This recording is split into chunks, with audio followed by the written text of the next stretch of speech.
GLP-1s and other weight loss medications are reshaping how we attend to and support employee health and well-being today. As a nutritionist, personal trainer, executive wellness coach, and provider of workplace wellness certification programs, I'm really interested and curious in learning more about, the rise of the semaglutides, the GLP-1s, our weight loss medications, and how organizations might support and fund them. And we'll get into that through their benefits and workplace wellness offerings. So to help illuminate answers to these really critical, important, timely questions, I've invited Dave Appel. Am I saying your name correctly?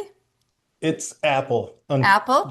It's just we spell it wrong. Okay, well, So, thank you. So, Dave Appel, thank you for yep. clarifying. And Dave is a Chief Wellbeing Officer at Korb Health Group. Is that correct? Yes. Yes. And also a CrossFit gym owner. And Dave's going to share his insights and experiences and what I anticipate is going to be a really highly transparent and maybe even transformative discussion. So our hope, I think, and having discussed a few things with him before we turn on the record button, is to really offer a clearer, more grounded view of how organizations, maybe even gyms, because as I said, he's a CrossFit gym owner, might support, possibly even fund the use of GLP-1s in a way that's, let's just say, clinically sound, financially sustainable, and obviously genuinely support their people. So, hello and welcome. I am your host, Lisa Kelly, President of the Workplace Wellness Center of Excellence. And it really is an honor today to extend a warm welcome to you, Dave, to one of our installments of our Cultivating a Vibrant Workplace series. So, to open up our discussion, perhaps you can share with our listeners a little bit about your role as a Chief Wellbeing Officer with Corb and also, your role as a CrossFit gym owner. And then, of course, we'll dovetail that into the whole topic of GLP-1s. Well, thank you for having me on, Lisa. I'm definitely excited to talk with you about all the things that we talked a little bit about before we get started. Yeah. Um, so my role at Corb is varied. Lots of different things going on here in this space. So we're about 3 years into this venture. Mm. We consider ourselves a telehealth medical wellness program. Okay. Um, I would say some of the unique parts or aspects of our business is that everybody works under the umbrella of Corb. So our providers, our employees, we're not, contracting a lot of this out where, again, I think as we spoke earlier, there's a lot of misconceptions of what telehealth is, Mm. what it is and what it isn't.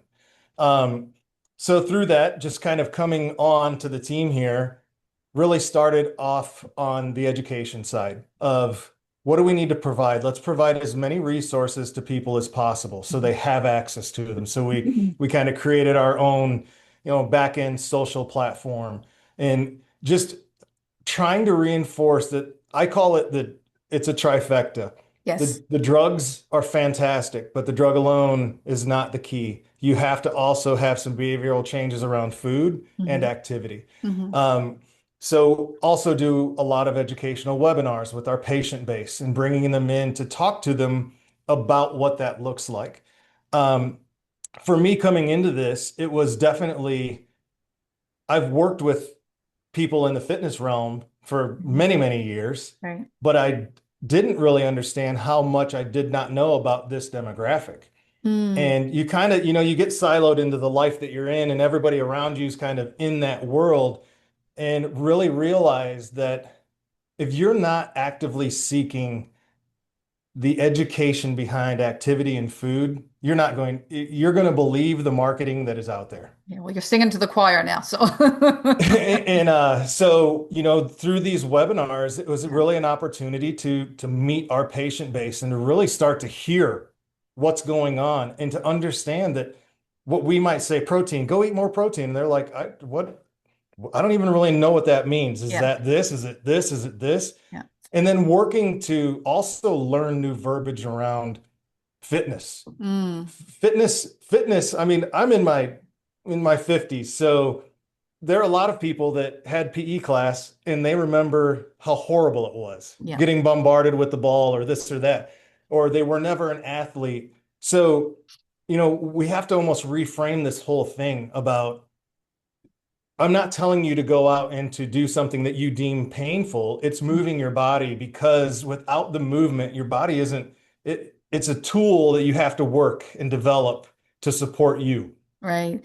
It's Yeah. very resilient and it will work off of nothing. But Yeah. the more, if you give it just a little bit, you're going to Yeah. start to feel and it's going to kind of respond to it. So Yeah. giving them that incremental, like just go walk around the block. If you don't Yeah. do anything, start small. I'm going to maybe just So stop you there if I may, yeah. because I want to just deep dive a little more into like on the other your other role as a gym owner, and just give it a little more context too around because I've read through your great articles on LinkedIn and your interviews with some other podcast hosts about integrating GLP-1s into your CrossFit. So and we're going to get a lot more contextual into the GLP-1s, of course, but just give our listeners a little bit of background of, how you integrate GLP-1s as a CrossFit gym owner. So as I came into this, and I'm working directly with that vertical in Mm, in our company here. So working with health club chains that are interested in putting this in front of their people. Um, and CrossFit is definitely it's not 25,000 people at membership base. It's a much more it's a smaller ecosystem right. and it's very personal. Mm-hmm. I know all 250 people. I have conversations with them on a day-to-day basis when I was in the space. So Yeah. we put it out there in a very soft way and just kind of had access to it, talked a little bit about it. If people were interested, they kind of just scanned the code Mm-hmm. and it was very interesting again because of the the situation in our specific gym. People would come up to me and tell me, "Hey, I'm on it." Mm, And they would come and ask me questions. But so, CrossFit has its ups and downs. People perceive it this way or that way. To right. me, all CrossFit is a community Mm-hmm. that allows people to have relationships, and those relationships just happen to bring them back into a place where they move around a little bit and then Right. they hang out. Yeah. But through that, they felt very safe, just kind of saying, "Hey, I decided to take it," and Mm-hmm. then they started to tell me why. Okay. And first off, it wasn't the people I thought that would be on it. Mm, Um, I had people taking it that were like, I've heard about the potential benefits of decreased alcohol consumption. okay. And it wasn't like, I am a raging alcoholic, I need help. It Yeah. was, I don't want to drink a bottle of wine at night. I want to come Mm, home and have a glass of wine. Does it really okay. help in that context? Food noise. Mm, One of our members, she said she'll never stop taking it because of the food noise. That once that went away, she realized it was like she just accessed this massive potential that was always just kind of there. okay. So, again, all of that feedback, I'm just kind of like, wow, are people paying attention to this? Mm, So from that space, I do think if you're active, you're a little bit more in your body. You hmm. have a little bit better feeling of what's going on. Yeah. And getting that feedback really helped me as I started to educate our patient base because I started to really realize most of them are kind of living an out-of-body experience. They're in constant potential pain, judgment with themselves. Like, Mm, there's a lot going on the behavioral absolutely. aspect of Yeah. it. And Yeah. so it was more of we just wanted it to be there for the people to be able to access it. They're already active, so they're already doing these things. So it was kind of an enhancer of what they're doing if they wanted to lose 5 pounds, or maybe Right. they wanted to So lose just more than that. yeah, so just move along then. So if I am a member of your gym, through your gym, I could access a GLP-1 somehow. Is that Yes. okay? Yeah, yeah. So that's part of how we as Korb work with facilities is Okay. it's kind of a marketing agreement. We provide QR codes or URLs to use in marketing materials. So we have posters kind of up and around the gym and in the locker rooms and stuff where Okay. people can scan it. And Okay. then and so there's no like upfront. sale from Right. anybody. Our coaches on the floor aren't like, "Hey, Sort of GLP-1s." a more soft sell, or if that's the right word. Yeah, yeah, yeah. Yeah, So yeah, if I where may they're then, leading it. if you're comfortable answering this, so the pipeline is a Korb. I guess you work through CrossFit with Korb then with your clients. Yes. Okay, okay, Yes. all right, gotcha. Okay, well, good. That's great. So let's just jump right in then. So how do you see GLP-1 medications? Is that the right way? Am I saying that even right? GLP-1 and medications? Yeah, and it's getting to GLP-2s and Oh, you is know, it? Oh, and okay. it's more receptors being activated. So semaglutide is a GLP-1, only one Okay. receptor. Okay. Tirzepatide is a dual receptor. Wow. Retatrutide, the new one coming out, is a three receptor. So Meaning it, that they have more higher potential or power or efficacy yeah, potentially. and different actionable mechanisms within the body that they're going after to kind of turn on or Okay. turn off. Yeah, yeah. Well, that could probably be a whole other interview. But how do you see this whole, group of medications fitting into, say, the broader picture of employee and organizational well-being? Because that's obviously the space I work in. Yep. Are they a game changer? A tool among many, maybe, or dare I say, maybe even a distraction from foundational behavior change. Now, I know that's a lot. So I said, are they a game changer, a tool, one tool in the toolkit, or maybe a distraction from foundational behavior change? So, how do you want to answer that? I'll go game changer, yes. Okay, A tool in the toolbox. Only one tool. right. It's not the only way. This Yeah, toolbox needs to have a variety of other people in it and Mm, programs in it. right. It's and I think that's one of the things when we're doing our educational webinars. I'm like, share this with people that you know will help to support you. Hmm. Don't try to do this on your own. There's Yeah, too much going on. yeah, The weight of it is too much for you as one individual to handle that. Share, get support, be active. yeah. Um, and then, sorry, I thought I had all three. Let's Yeah, get the so or last is part it of it. or to play devil's advocate is it potentially a distraction from foundational behavior change? Because we hear Okay. all the noise, you know, um, around GLP-1s that is, it's a cop out, it's an easy way out. I mean, that's what I'm hearing. It's not what I'm saying Yes. that I Yeah. believe, but yeah, yeah. I that is a fantastic point or question with that. And I actually did some consulting in the mid 2000s with some old colleagues of mine, and Mm, they had a corporate wellness program that was heart rate monitor based. okay. And to me, this is the same thing. Some are going to use it, some are Yeah. not. Some are going to opt in fully, some are Mm, not. It if I look at money being spent in corporate wellness, this is something I would spend more on than just the original canned product of here's some questionnaires, here's this. If you read it, great.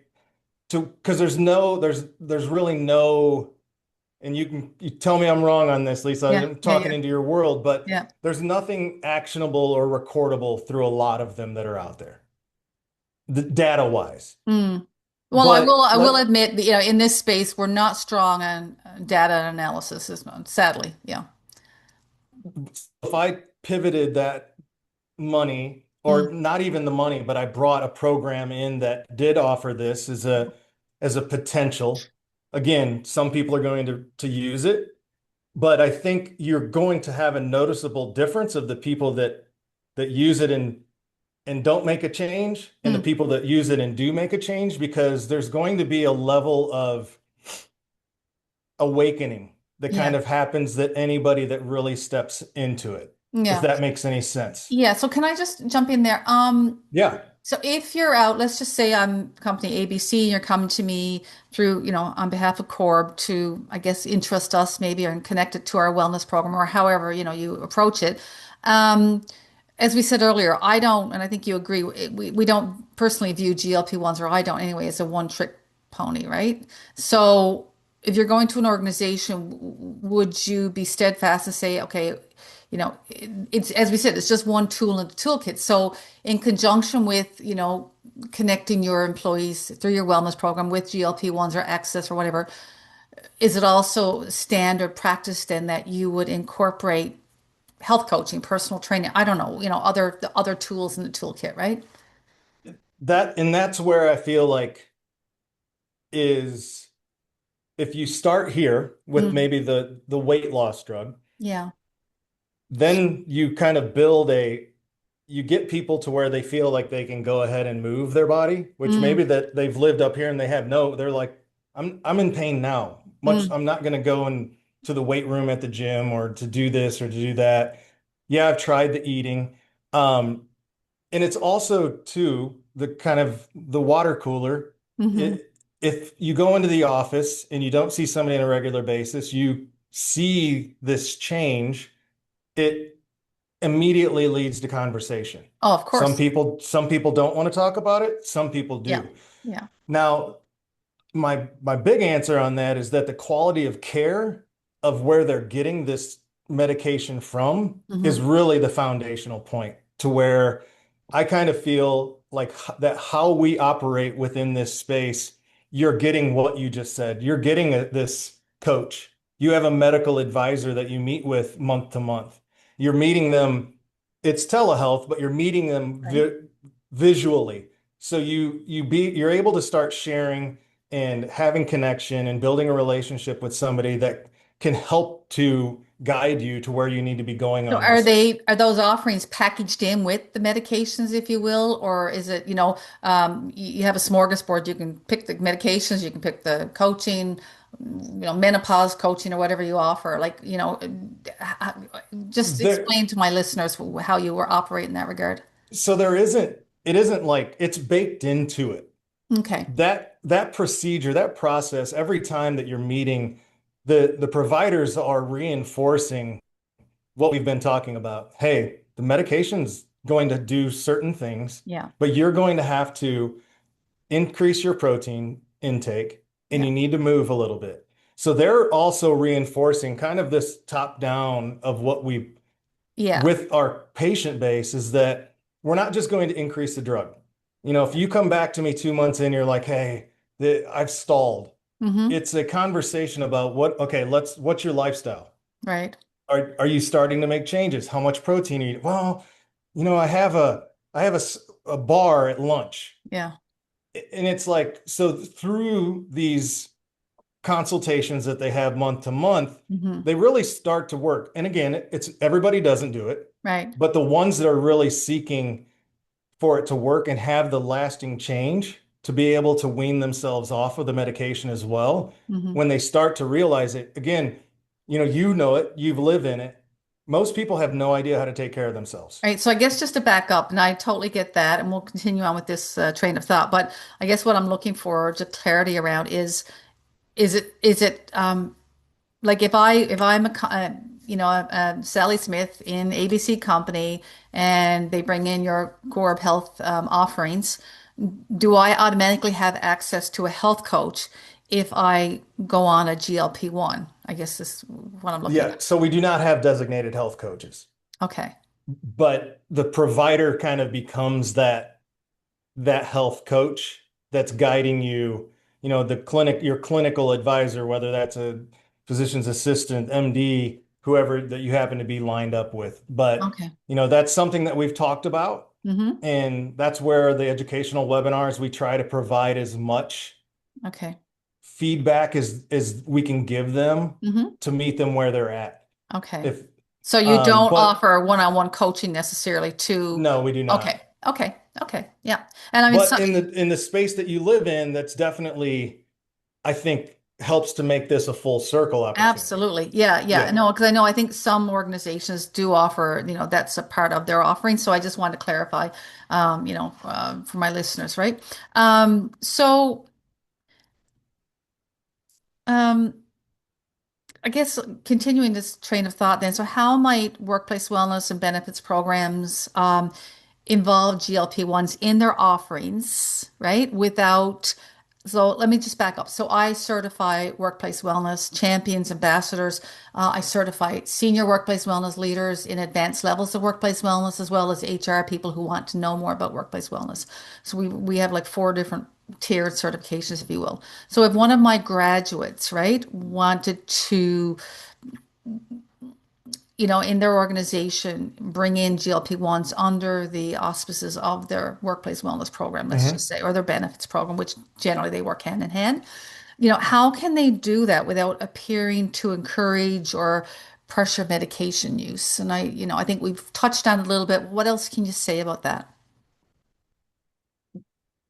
Fortunately, we're not a one lane. We're not a weight loss company. Hmm. So we provide a variety of programs. So that's from women's health, men's health, um, GLP-1, weight loss being one of the programs as well, longevity. Right. Um, it's more of here, if I were bringing this into my space Hmm. and I was a wellness coordinator, it would Hmm. be, I know some of you are probably on it, or some of you are looking for it, and it's a super noisy, very chaotic space. Hmm. We have vetted the company that we're bringing to you instead of you just kind of going out and being like, well, what's the difference? Why would I want one that's more expensive, or do I just go with the cheap one? Mm. And that's the very gray area because you don't know. You're gonna kind of semi-trust who you're getting to. Yeah. And that's where I think the consumer has to step back a little bit and go, where is this coming from? Mm. How am I getting this medication? And how am I being told to take this medication? Okay. Okay. And then along the same line, so more specifically, how would you recommend organizations and workplace wellness leaders communicate with employees about GLP-1s, but in a way that reduces stigma, avoids overselling them as a miracle drug, and is really clear about the risks, benefits, and the unknown? So again, it's, piggybacking on the other conversations or questions. Anything else you can add to that? Well, I think the amazing part about these medications is that as many of the side effects that keep coming out, but that doesn't seem to be as increasing as many benefits that keep coming out. Okay, so speak to that. Yeah. They're smoking, alcohol cessation.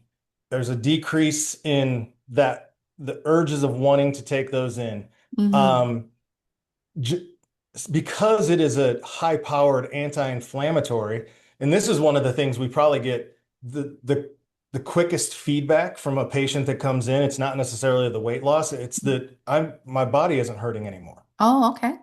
So again, these are different ways of that incorporating it in kind of hit a more whole body Hmm. perception than it just being about weight loss. Right. If you're living in pain and everything, you've tried everything, this is a potential opportunity to be able to take an anti-inflammatory that will potentially also, if you wanted to lose some weight, you Hmm. could have it at a dosing that would really focus on the pain, but the weight loss side of it wouldn't be as Mm. important or as potent, you Okay. know, So is it as being that as used well. for conditions like arthritis or RA necessarily, or is that? It it has not been clinically approved yet, Hmm.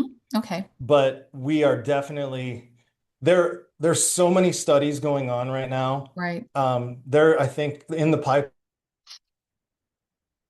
drugs being kind of built around this peptide GLP-1 use Hmm. because most people live in that. Inflammation is, I would say, probably 95% of most people's battle. Right. We eat so much junk. Yeah. We eat very highly inflammatory foods and then wonder like, why do I have no energy? Why am I Well, the sluggish? scary thing too, which you may know, is the sharp rise in non-alcohol fatty liver disease, which is just really, I mean, I've worked with, when I had my own personal clinic before getting into workplace wellness, I worked with a mom and daughter, and she was a young teenager, and she had, non-alcohol fatty liver disease. And it's just, and this, we're seeing this in spades now with anyway, but it's, Yeah. it's quite And scary. and we've had multiple um pregnancies that have been celebrated over the couple of years. Yes. People coming in like, oh, hey, we've been trying to do this. Yeah. And then, Well, it, I guess so helps with polycystic. PCOS. Yeah, PCOS. Yeah. Yeah. Yeah.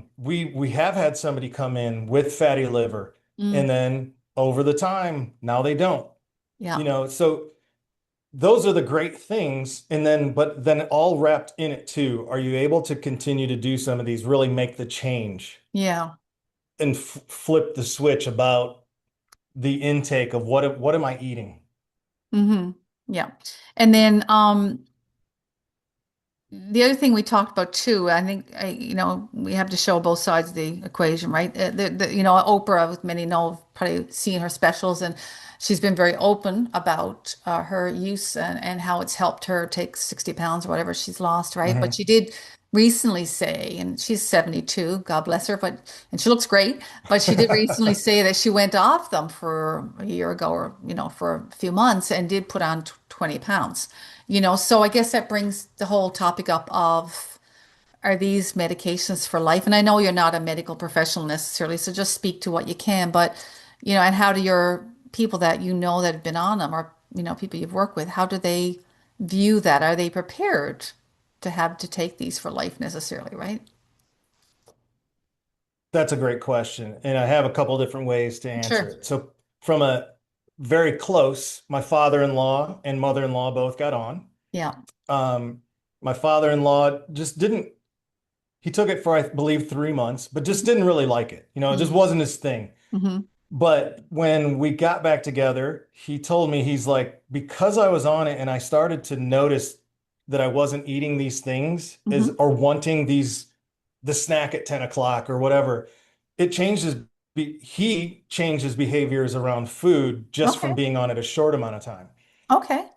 I think that because it's so new, there's not a lot of research going on the other aspects of what are actually happening to people on the change of Yeah. this. Yeah. Um, we, as an organization, move people through titrate the drug based on And sorry, them kind what of. for our listeners, what does that mean, titrate? So titrating is just increasing the dosage. Yeah. Okay. The patient doesn't get to tell you it's time to increase because I'm not getting the results that I want. And it that kind of goes back to that. Your coach, your provider is there to start making sure, hey, we need to really look at your food intake. Mm, That's one of the things that it can be difficult because you don't have you don't think about eating. right. You don't really think about it. So you definitely have to stay aware of it. And then Mm, hydration yeah. comes a big player in it. Mm, Um, so do not we won't move the drug if you're not doing it and you're not changing some of the way that you eat and move, you're not going to get an increase in the medication. oh, okay. Once you start to make some adaptations, because we know based on the weight loss, you Mm, know, if you're not eating, you're not, it's the ship isn't going to just sail. yeah. Your body's smart enough to know that I need some of this other stuff. Yeah. But even if we do, so we titrate them up, they get to the weight that the target weight, Hmm. then we work with them to back it off. So we Okay. start to wean them So you sort of off of ramp it. up and then ramp down. Is that, Yes. yeah. And again, through that, the patient has the opportunity to continue to have these virtual meetings so they're able to talk about it. They're talking with somebody that understands it. Mm, So, hey, the food noise is back. Okay, uh, well, let's make sure that when we start to snack, we're not changing the bar to a candy bar. That, we really just think about it. So we've had as many successes as we've had folks that went off and came back on. Speaking of food noise, because Oprah and others have talked a lot about this, and even I'm a health coach for a lot of years, especially in my younger years, I, had some challenges with eating, right? Like many of us do. And I totally get the whole food noise concept. But I guess my question is then, so those, excuse me, who are coming off or fully come off of, the semaglutide, and maybe through behavior change, are they able to mitigate or dampen the food noise? Because I guess I'm hearing people say, well, they go off the drug, then the food noise comes right back. But as a nutritionist, and I've worked with a lot of clients who, through behavior change, they can dial down, right? That food Yeah. noise may not always Yeah. totally go away. So what did you say about that? I used to tell them on our webinars to journal. Yeah. Yeah. So Yes. pay attention to what's going on now because it's not going to be there, and I need you to know when it's not there. Okay. And through just again staying aware, staying aware, staying Mm. aware.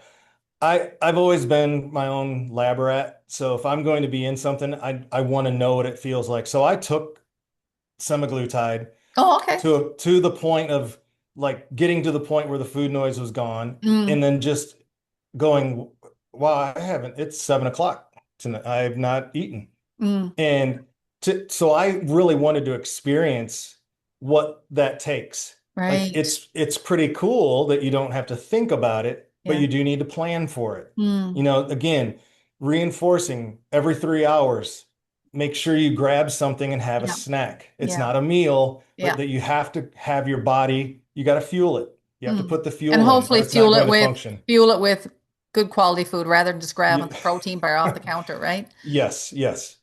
Yeah, yeah, because I mean, we want to make sure we're getting the macros in, and I know some people have a whole thing about talking about macros, but you want to get in your macronutrients and your micronutrients, right?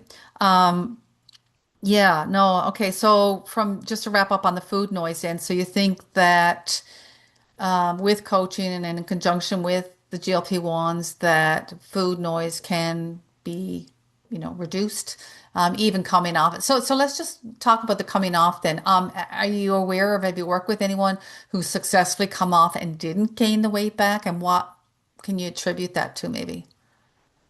I don't have a personal story of that. I'm sure we do have providers that do. Yeah, Um, just because I'm inundated in this world, yeah, yeah. there are more success stories out there, Okay. Yeah, but it all relies on having those other two aspects. Are you, I need to take care of what I'm eating and I need to be active. right, I right. have to incorporate those things in. And actually, I mean, I know people that have taken it and gained muscle Hmm. during it because they were already had the other two pieces in place. Right. It was just the tool that allowed them to lose the weight that they just couldn't, Yeah. So if you're living the lifestyle and you're already, but you just can't figure out, or it just doesn't seem to go, there's a much higher level of them retaining and staying there, I think, Hmm. than somebody coming completely out of the world and then Yeah. into this weight loss. But I also believe when somebody starts to have, when their clothes that haven't fit for Mm. the past 2 years or whatever, and they start to feel different in their clothes, it sparks something Yeah. inside of them to be like, hey, I feel so much better. I have so Yeah. much more energy. Yeah. Yeah. Yeah, and for sure. And again, it's what I like to hear about are sustained stories, right? Because we can all drop Right. 10, 15, 20. I mean, I'm a real fan of Jelly Roll. Do you know who Jelly Roll is in the music? Yep. Yeah, Yep. yeah, yeah. So, it's really interesting because I don't want to go down a rabbit hole here, but they talk about, everyone's saying, oh, he copped out, he did the GLP-1s. Now, I don't think he did because he's very open about that, saying he did it the hard way. He hired the top chefs and personal trainers. And he, not that he wouldn't go on the jog, but and yeah, I'll let you comment on this now. He said that he's read about, the digestive implications. And for some, they've gotten heartburn. And he said, as a singer, that's the last thing you want to do is have chronic GERD, right? Yep. So what can you say to that? Is that something that anyone on this or considering going on it should be, or, if you've suffered from, you know, acid reflux before, are you maybe not a good candidate? And again, I know you're not a medical professional, but just comment on what you can there. The food intake can negate most of those side effects.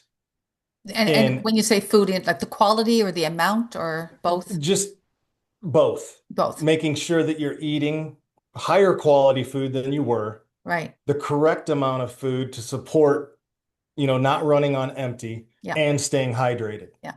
A lot of those start to come when they're going on 2 days and they've had, an egg and one meal and then a salad because that's again how they kind of were programmed in the past on if I want to Yeah. lose weight, I go and I Yeah. have a salad. Or tuna salad, Well, right? right, like you had nothing of any nutritional value. Yeah. It Yeah. so it, again, it's the reprogramming of what is nutrition? What Mm, actually yeah. has nutritional value in Yeah. it? And What are the that's why foods? absolutely. And that's why I think it's so important that they work with, a health coach or a nutritionist or someone, right? Yes. And maybe ideally, I'm not toot my own horn, but I have a blended skill set. So I have the personal training and the health coaching and the nutritionist. So and the coaching, as an executive wellness coach. So yeah, look for someone that can maybe, if you're on a tight budget, which most of us are today, look for someone that has a multitude or multidimensional, skill sets, right? Maybe. Yes. Yeah. And just to finish on Jelly Roll, Sure. Yeah, yeah, yeah, I yeah. think what's great about him is that he is pretty transparent He about is what's very going on. transparent. Yeah. Um, you know, I live in Austin, so he actually goes to a facility here in Austin Right. that a lot of what he's doing. And I at one point heard, he went on metformin, which metformin was used as a kind of a Kickstarter to Okay. weight loss. Is that the Um, diabetes drug? Was for yeah, diabetes? Yeah. yeah. Um, and I did like his rationale of Mm, why he decided to go the track that he did right. because it makes total sense. That's his Right. profession that he needs to make sure that he has the ability to go and do it. Yeah. I would just say from like the general population that can't get a private chef and all of this, Yeah. that the side effects can be neutralized by self-care. Okay. Okay. Yeah. Yeah. No, that's good to know. So wrapping up then, and again, we might have touched on it, but from your vantage point, how do you see the short-term costs of GLP-1s compare with the potential long-term savings or productivity gains? Again, vis-a-vis, as an organization looking to see what kind of ROI they're going to get by investing in GLP-1s, right? Yep. And Yep. also, and then how should that be communicated to a chief financial officer and HR leader? So, if you're going to pitch me, I want to role play here. If you're going to pitch me, right? I don't even know if marketing and sales is in your wheelhouse or your area of scope and responsibility. But, again, just knowing what you know, I mean, how could you convince me that, yeah, we should give consideration to funding this or in part, for our employees, right? So to kick it off, if okay, Lisa, hey, thanks for having me in today. Um, you brought me in. You already have a budget. Yeah. How much money are you spending on your current wellness budget for Hmm. your corporation? Right. And whatever that number is, Yeah. that 100,000, 10,000, whatever it might be. Okay, Mhm. well, what does that look like? It's lunch and learns, it's how integrated is it? Yeah.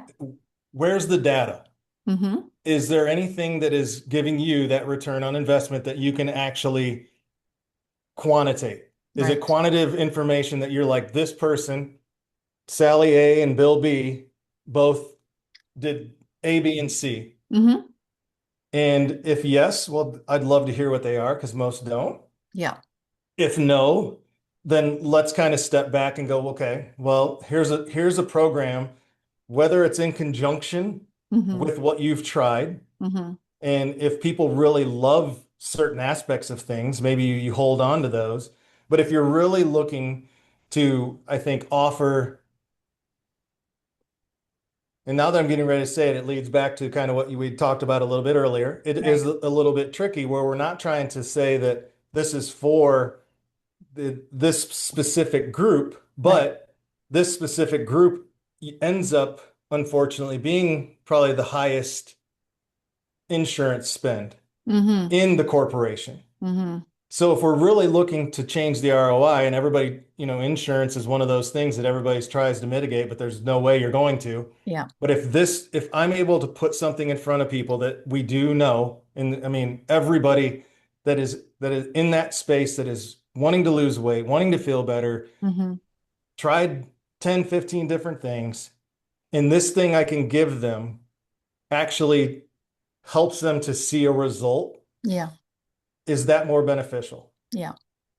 If they've learned all these other things from the other programs that you've brought, they've already learned about protein. They've learned about this. They've been with your company for 5 years, and maybe Yeah. it cycles every year. And they're like, man, here Yeah. we go again on the protein. Yeah.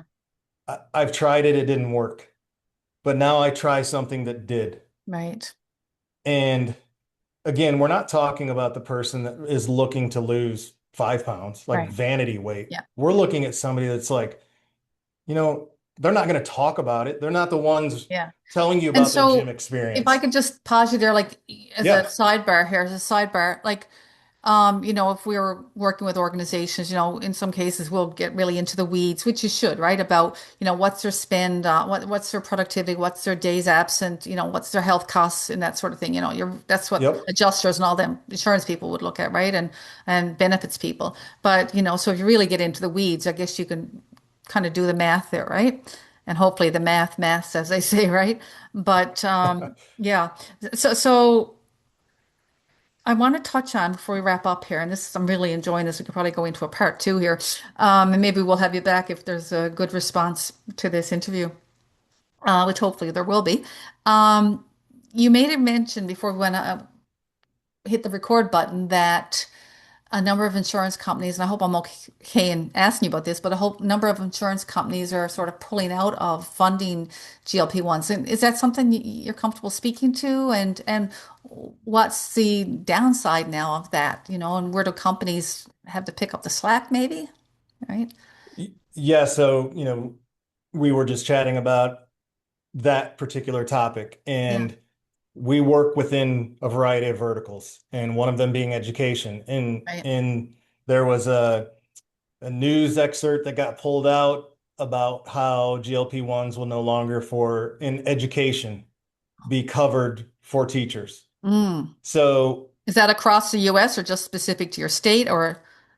from what we gather, it's a statewide kind of initiative, Okay. and it makes sense because of the price of where the Mm. medications were. So these systems are kind of designed to stay within a certain kind of budget line, and all of a sudden, if you normally have 10 and now you have 40 people kind of going to the well, things get Mm. flipped upside down pretty quick. Yeah, I bet. The negative to it is that the access is gone, or the assist of the price that now they could maybe afford. Yeah, Now they have the no subs the access. subsidy. Like out of pocket, like even with subsidies, I have no idea what would be people be paying out of pocket on average If you're going name brand, you're still going to be paying four, five, $600. per month. Yes. Okay. So, and that's down from 1600, Wow. and Wow. that's where people start to hunt. They start to get out, they start to join these Facebook groups that people are sharing. Oh, I found it here, I found it there. Oh. Mm. And that's a real Is slippery there slope. a black market, if that's the right word, Oh, underground market? definitely. Oh, That really? it is 100% the Wild West of this. People that don't have it, but they want it so badly, they're going to go and find it.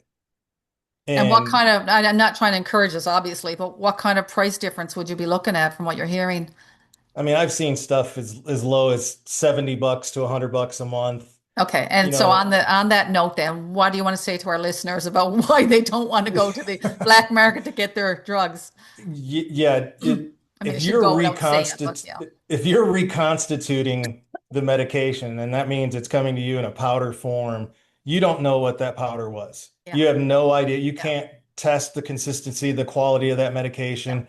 One of the early onsets of this was 3 years ago. A lot of them were being mixed with, and now it's drawing a blank on. Yeah. I can't pull it up, but there was a mixture in them that was leading to some of the adverse side effects Well, because of yes. what part of the base was being built from.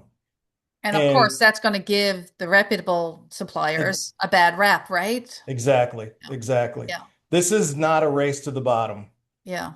And without this also, if you're getting it from an online source, they're just selling you the bottle. Are any There's of no the support. providers, yeah, are any of the providers offering, for those in financial hardship, which most people would be with those prices, I guess, but, can they apply for like grants or anything? I don't know, subsidies through the pharmaceuticals themselves, those companies?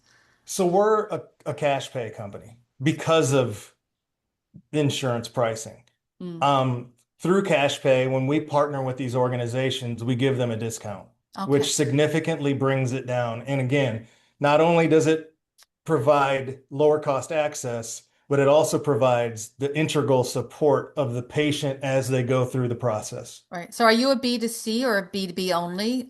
Both, Both? Okay. both. So Yeah, business, so yeah, as a consumer, I can look you up on Korb Digital Health and yes. access through. Okay. And just Yeah, walk me and through. So I'm a little bit fuzzy. So just walk me through. So if I come to you, you hook me up with a doctor on staff or an external, independent, someone outside of your organization. How does that work? yeah, so if you're just coming, you saw an ad Yeah. for us, or you're out perusing the internet and you click on Korb comes up, Yeah. you can go in the entry into it. You have two options. You can set up an appointment to just ask questions with Okay. somebody, Okay. or you can set up an appointment with a provider. Mm. And Um, who's a provider? Just I'm not sure on that. Who so would be a provider? that's our medical professional. That's the person that's going to be able to prescribe the And are they on medication to you. staff with Korb or They are are they? on staff, yes. Okay. Okay. Yes, so Okay. we cover, all 50 states, and our providers are licensed in all these states. They've worked in this space most of them have come from this space before they even came to us, so they're well versed in it. They're all about care. So Okay. you set up a 30-minute consultation. Hmm. Again, some of the things that we're doing differently, that 30-minute consultation, there's no cost to that. Okay. This is an opportunity for you to ask questions, Hmm. but also you're going to get vetted, Right. because if you do not meet the criteria, and unfortunately right now, we use BMI, but again, our people that are doing this, they know what they're looking for. Right. They know what to ask, they know the questions. Yeah. So if you don't meet the criteria, we're not going to allow you to be on the medication. Oh, okay. Okay. Now, if you do meet the criteria, Mm. then it's a month-to-month system. So there's no membership fees, there's Okay. no contracts. You're Right. just in it month to month. Now, saying that, because there's none of these other fees, our patients stay with us Mm. on average 10 to 12 months. Right. And that's very long in this field if you kind of put it up to other numbers of organizations out there. And Mm. that's where that care piece is the part of it. They've built a relationship with that provider. That provider knows where they're at in the journey. Right. So they feel the support of being able to get to and have a successful weight loss journey. Right. And what would be, again, and forgive me if you already said this, or just for clarity again and emphasis, if I'm company ABC and we're considering partnering with an organization like yours to bring, these drugs and all that you also offer with that, to be a full meal deal, Mhm. pun intended, like there. No. Yeah. Anyway, um, why Corb as opposed to another company down the road? 'Cause I'm sure there's a few of players in this space now, right? Yes, yeah. Um, Y Corb, I would say that the quality of the care with the patient first is Okay. really, that's why Brock Rush, the CEO of the company, started it, to Mm, provide access to these medications to people that just couldn't afford them. mm, But it's an opportunity, I think, for potential organizations to really be the superhero in a right. sense. Yeah. You don't have to pay for it Mm, even. If you just put, yes, I have vetted this company. We believe in what their core values match with our core values.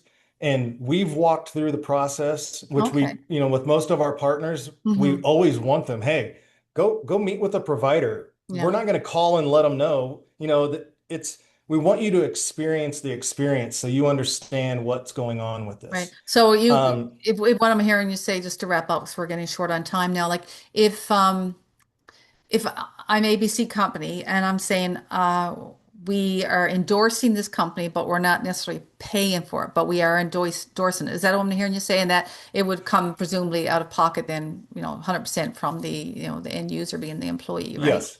Is that correct? Yeah, and we have some groups some Mhm. groups pay a portion, A some portion. just say, "Hey, we love what you're doing, Yeah. and we will offer it to our employer base." Right. And Okay. then, and then it's all done through the appropriate channels, and they then enter the ecosystem. The schools, it's pretty amazing because Mm. in a school, the teachers kind of all see each other, Hmm. and it was like a wildfire at some of the districts that we've worked with Right. because it's like, oh, I didn't see that email, and now it's like, oh, I want to go find it. I want to go check Okay. it out. Okay. Nice, nice. And you support all across the US? Are you only in the US or outside of the US or? We are only in the United States at this time. Okay. Well, so is there anything else you'd like to add to our conversation before we wrap up? Uh, the world that you're working in, I think, enhances the product that we're delivering. Yeah, yeah. And if you are thinking about this or you don't have a robust wellness program, or Hmm. you're like, how do I do this and that? Mm, We don't, there's no financial, you're not, when you bring Korb on as a partner in your facility, you're not paying us to be there. right. This is something that again, it's a marketing agreement. We're coming in, we're going to provide this, and then based off of that interaction, that's where Korb gets taken care of. We're not going to put you in some kind of a 6 month, year Contract. contract to see Yeah. what happens. You Okay. know, it really allows them to, whether it's even beta test it. Hey, Mm, just see if this is something that you want to work okay. within your space. Right. Um, it It's it pretty isn't going away. low barrier to entry, I guess, if you make, Yes, yeah. yes. Yeah. And I think what I keep hearing from most people, the ones that are really thinking about it, is they're already in the space. Mm, And if we don't have if I don't know where they're coming from, where they're getting it from, or yeah. how it's going down, Yeah. are they safe? Yeah. Yeah. Are they being taken care of? Is somebody not eating and now they're here and then they pass out because they haven't, or they Yeah. stand up too quick and they haven't eaten for Yeah. 48 hours? Yeah. I mean, we haven't even talked about the whole muscle issue, right? And muscle wasting and all that, which we could spend, Yes. that could be a whole other interview itself. But, I was just reading through some things, those statistics I was reading, and I think some of your commentary and your articles about, 'cause you have, and also just want to, as a plug there, check out Dave Appel's LinkedIn page, which you can speak to in a second. But you have some really good articles, and I like the articles that speak to gym owners and how even just a health coach, the language and what, how they could communicate and in a non-threatening way to anyone having questions or just, considering it and not to push it, but more be in a responsive mode to someone who's curious to learn more, right? And I really Yes. liked how you framed. I actually shared it with some graduates in our program. I like how you framed that. So certainly do check out his articles on his LinkedIn page. Yeah. So anything else just to wrap up then before we conclude? Like you said, check out if you're interested in having a conversation. I love talking about this, and every time that I get to talk to somebody, there's something else that kind of comes up, and Yeah. things are moving so fast in this world. It's like you said, we could meet in a month and talk about something Yeah. within this space that's totally changed. Yeah. And it's not a cheat. I think that's the biggest thing. It's an Yeah. opportunity. Yeah. It's an opportunity for this group that really hasn't had a whole lot of patience for, Yeah. and by other industries. Yeah, well, I have to be honest, and I still don't know where I stand. As I said to you, I'm sort of on the fence a little bit, of course, being a nutritionist, right? But, I've never been morbidly obese, and I've never, I've worked with lots of clients, in that regard. So I'm still trying personally, trying to keep an open mind about it all, if I could say that. And, I'm really, no, I mean, I certainly see the merits of it for the right individual, right? And Yes. I get concerned when I hear of people and celebrities going on it for 5 or 10 pound weight loss because I think that's maybe exploiting their true intention behind it, right? But who am I to judge, right? So I don't know. It spins it out of control really It quick when does. it's used Yeah. that way. Yeah, yeah. So anyway, so maybe we'll, like I said, well, if we get some comments, maybe we'll have you back with those questions. Uh, I have enough graduates, I could probably fill up another interview with their questions. So thank you, Dave. And, I really want to thank you for being really candid and thoughtful in your conversation, our conversation today. And you've really brought real nuance to something that I like how this comes, how I put this, if I may, is it tends to be flattened into headlines about miracle drugs or unsustainable costs, right? We see all the clickbait, that we hear and Yes, we talked yes. about, right? So, again, how might listeners connect with you or learn more about you? I think maybe your LinkedIn page, is that the best way, or do you have a website Yeah, or? LinkedIn, korbhealth.com. Those are the best places. I'm on LinkedIn quite a bit and have a lot of content that we're putting up there to Yeah, really, really good content too. So everyone check them out, well, and I appreciate that. I'll link that up in our show notes. Well, this concludes another illuminating discussion of how we might cultivate healthy and vibrant workplaces through employee-centric workplace wellness offerings, and maybe GLP-1s is the right fit, as in your mix of your toolkit in your wellness offerings. So, to our listeners, thanks for tuning in. Certainly be sure to subscribe to our Workplace Wellness Center of Excellence YouTube channel via our channel page. And as always, leave your thoughts and comments in the comments section, probably, I guess, from wherever you're seeing this interview. And yeah, so thanks again, Dave. Take care, everyone. And until next time, be well and keep on keeping it real. Bye for now. Thank you.